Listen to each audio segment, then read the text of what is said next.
Bismillahirrahmanirrahim. Assalamualaikum warahmatullahi wabarakatuh. Alhamdulillah. Allahumma salli ala Sayyidina Muhammadin wa ala alihi wa ashabihi wa barik wa sallim. Perkenalkan, saya Nazifah Rahmatillah dengan NIM 40020525620029 dari Universitas Diponegoro, Sekolah Vokasi Departemen Informasi dan Budaya jurusan Bahasa Asing Terapan tahun 2025. Di sini saya mau memaparkan atau mempresentasikan materi terkait membangun komunikasi dalam Islam sebagai upaya menyempurnakan keimanan, yang dimana ini merupakan tugas dari mata kuliah Pendidikan Agama Islam dengan dosen pengampu Bapak Muhammad Lia Ulami, SPDI, MPDI. Yang insya Allah materi ini akan bermanfaat untuk saya sebagai penulis dari makalah dan juga untuk teman-teman sekalian yang membaca maupun menonton video ini. Selamat menyaksikan.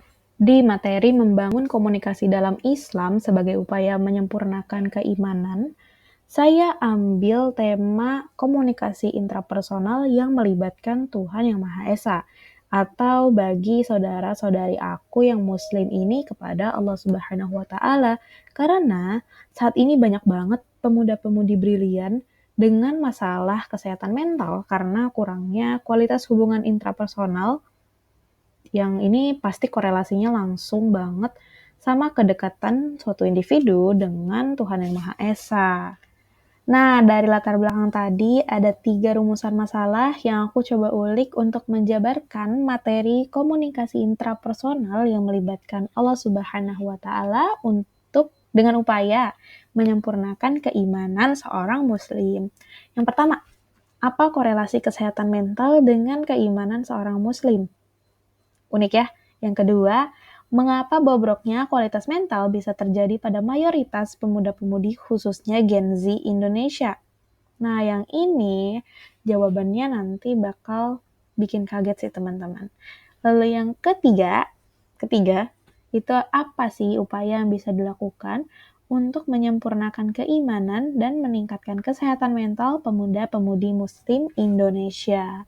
Nah, untuk jawaban-jawabannya, kita harus simak sampai akhir video supaya nggak ada misinterpretasi dari informasi yang aku sampaikan. Nah, ayo kita mengenal komunikasi intrapersonal dari kata-katanya dulu nih. Yang pertama itu ada komuniko, yang artinya berbagi atau membuat makna sama. Lalu yang kedua ada intra, yang arti di dalam atau di antara diri sendiri. Lalu yang ketiga itu ada persona yang berarti diri atau pribadi. Jadi overall, itu tuh artinya kayak komuniko, intrapersonal, itu adalah komunikasi atau berbagi di antara diri sendiri. Gimana tuh? Kan biasanya berbagi terjadi antara dua belah pihak ya teman-teman.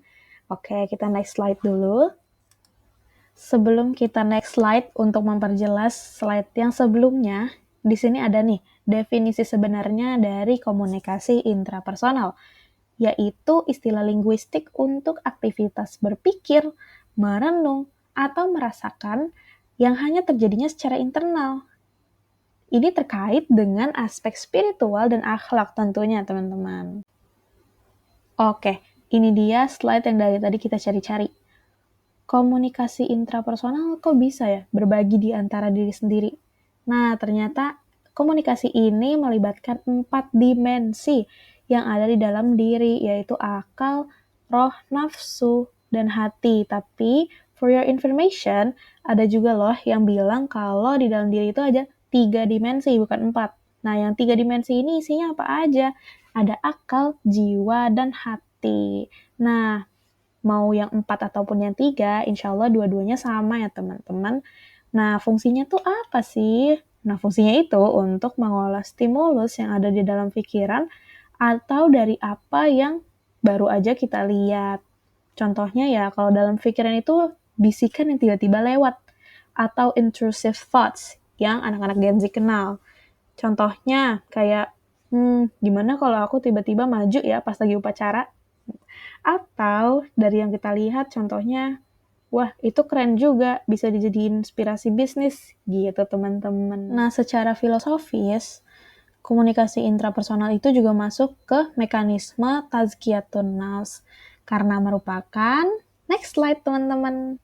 Ini jawaban dari kenapa komunikasi intrapersonal masuk ke mekanisme tazkiyatun nafs atau penyucian jiwa, yaitu karena komunikasi intrapersonal itu hadir dengan upaya menjadikan roh atau spiritual quotient sebagai penata yang mengendalikan nafsu atau nafs quotient atau sinonimnya emotional quotient dan mengarahkan perencanaan rasional menuju ketaatan dengan intelligence quotient atau IQ yang outputnya itu nanti kualitas spiritual dan integrasi diri yang baik. Begitu kenapa Muslim harus punya SQ, EQ, dan IQ yang baik, teman-teman. Oke, setelah kita tahu tadi beberapa definisi dari komunikasi intrapersonal, lanjut lagi nih kita ke fungsi komunikasi intrapersonal. Yang pertama itu fungsi spiritual dan etika. Nah, mencakup apa aja sih? Ada menjaga kebersihan batin. Kenapa kita harus jaga? Karena untuk memastikan bahwa setiap niat dan tindakan kita di dunia ini berbasis ketauhidan kepada Allah Subhanahu wa taala, karena sebelum kita menyampaikan dakwah kepada orang lain, sebagai umat Islam kita harus memenuhi komunikasi intrapersonal yang baik ke diri kita sendiri supaya komunikasinya jadi efektif dan stabil. Jadi bisa menghindari konflik dan misinterpretasi supaya bisa menciptakan suasana yang damai dan jelas, karena komunikasi intrapersonal itu tuh membentuk karakter seorang muslim ataupun karakter dari pribadi manusia melewati tahapan Ibnu Al-Qayyim dari khawatir sampai dengan iradhah, atau dari hanya bisikan atau dari intrusive thoughts tadi sampai dengan iradhah atau yang bisa dibilang keinginan gitu. Proses komunikasi intrapersonal ini mengarahkan pada dialog batin menuju ketakwaan melalui proses ta'aqqul atau berpikir. Jadi, fungsinya itu supaya terhindar dari penyakit seperti riya, ujub, dan hasad atau teman-temannya ya, teman-teman. Lalu, proses komunikasi intrapersonal ini bisa memperkuat ma'rifatullah dengan merenungkan wahyunya, juga alam semesta, supaya kita makin kuat lagi nih tauhidnya untuk bisa bertahan di keimanan ini sebagai seorang muslim. Tadi kita juga sempat ungkit soal berdakwah ya teman-teman. Nah insya Allah dengan proses komunikasi intrapersonal bisa menjamin bahwa kata-kata yang keluar dari mulut kita dan tangan kita ini adalah kata-kata yang baik, karena kita berjalan, kita berbicara, kita berkomunikasi, kita bergaul itu merupakan bentuk kecil dari dakwah yang kita lakukan sehari-hari. Jadi bisa mencerminkan identitas muslim yang hatinya insya Allah bersih. Bisa nih aku ambil juga kutipan atau potongan ayat dari Quran surah An-Nisa ayat ke-9 bagian akhirnya, yaitu falyattaqullaha wal yaqulu qawlan sadida. Maka bertakwalah kepada Allah dan berbicaralah dengan tutur kata yang benar gitu teman-teman. Jadi udah disuruh ya, kita disuruh bertakwa dan disuruh berbicara dengan tutur kata yang benar atau baik. Nah, yang kedua ini fungsi KIP sebagai manajemen diri dan kesehatan mental. Komunikasi intrapersonal itu digunakan sebagai alat kontrol diri untuk mencapai stabilitas mental. Jadi akal, roh, nafsu, dan hati harus kerjasama nih untuk mencapai stabilitas mental yang mendekatkan diri kepada Allah. Jadi definisinya gimana? Di saat mood kita lagi tinggi atau mental kita lagi baik banget, kita nggak lupa sama Allah, tapi di saat mental kita lagi down, kita nggak benci sama Allah. Dan ini juga memungkinkan Muslims untuk melakukan evaluasi diri secara teratur atau bermuhasabah dan merencanakan perbaikan ke arah yang lebih baik gitu. Supaya tidak dikuasai oleh emosi negatif yang merusak.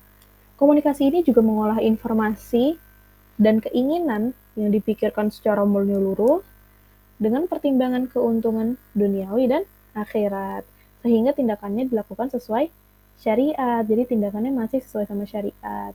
Nah, keep yang sehat juga menghasilkan kesadaran diri dan motivasi yang berlandaskan ketuhanan.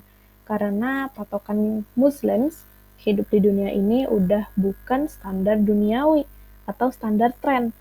Jadi kita harus punya standar yang udah set dari lama, yaitu ketaatan dan hubungan dengan Allah Subhanahu wa taala.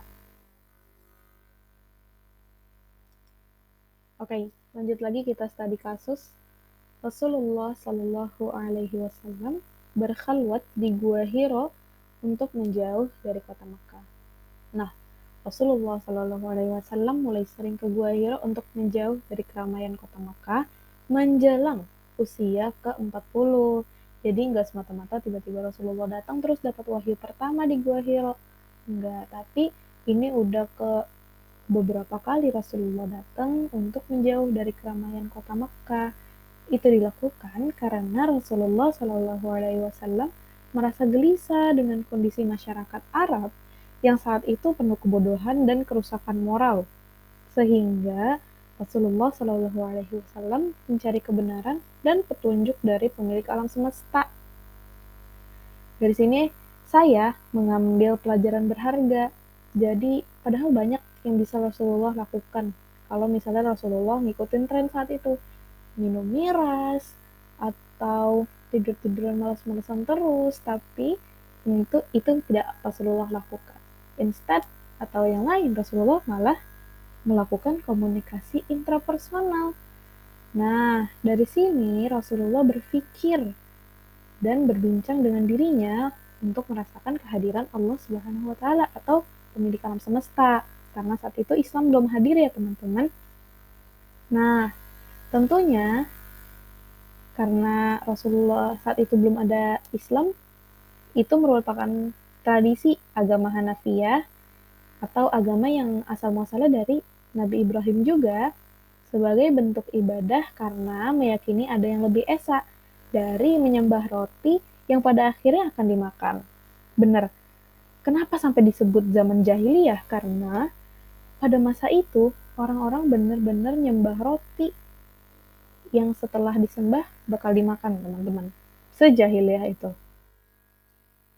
Wah, udah sejauh ini kita dengerin materi yang daging banget ya teman-teman. Akhirnya kita sampai di kesimpulan yang akan menjawab rumusan masalah yang ada di depan tadi. Pertama, apa sih korelasi kesehatan mental dengan keimanan seorang muslim? Yaitu, kesehatan yang optimal adalah output dari keimanan yang berfungsi. Jadi kalau keimanannya berfungsi, jalan lewat berpikir, insya Allah kesehatan mentalnya akan optimal.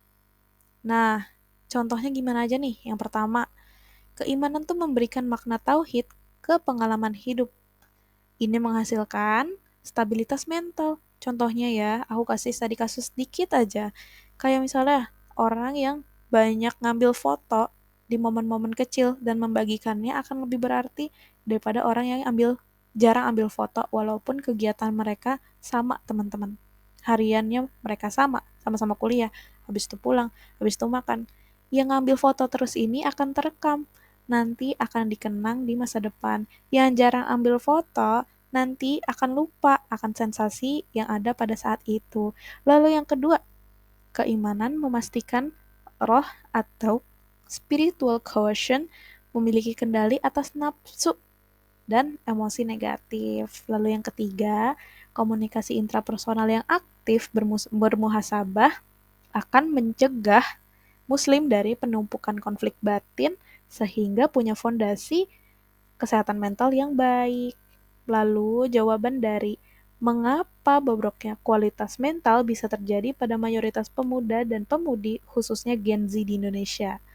Oke, bobroknya kualitas mental pada Gen Z dapat dianalisis dari kegagalan komunikasi intrapersonal karena menghadapi tekanan lingkungan yang modern dan jauh dari filter spiritual.